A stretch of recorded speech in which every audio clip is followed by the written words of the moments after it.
مساء الخير على اخواتنا وحبايبنا الغاليين. النهارده معانا مسطح بلت ان كيتشن لاين.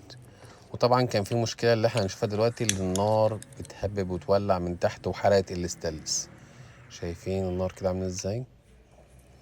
نار هباب، العميل بيشتكي النار هباب. شايفه انا شلت وقفلت النار ولسه مولعه زيوت ومليانه ومدخنه. بص، وهتحرق الاستانلس وهتبوظ البوتاجاز.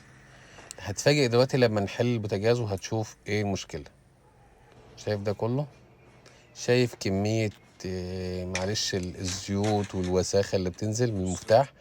المفتاح ده بيبقى تحت منه جوان.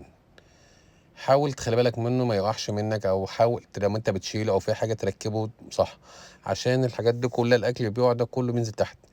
المفتاح ما كانش بيضغط من تحت، المفتاح تقيل ما كانش بيتحرك بسبب المية اللي بتنزل، بسبب المؤاخذة الزيوت والوساخة اللي بتنزل على المفتاح، ما كانش بيخليه يلقط. فاحنا طبعا ملناش بقى حل اللي احنا غير سخناها وقعدنا ننضفها. طبعا نزلنا الزيوت دي كلها لحد ما فكت معانا، هنشوفها دلوقتي. طبعا بنسخن الزيوت والحاجات دي كلها، شلنا الاشعال منه عشان برضو ما يسيحش. وقعدنا بقى نسخن فيها وبميه ونسلك لحد ما سلكت معانا على الاخر، وديت اخرها.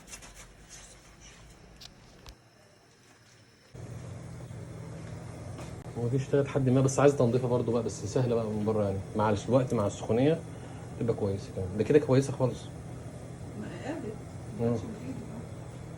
ده كده شباب خالص. ماشي. وديت ظبط الامانه لما نضفنا وعملنا وزيتنا اشتغلت على طول معانا.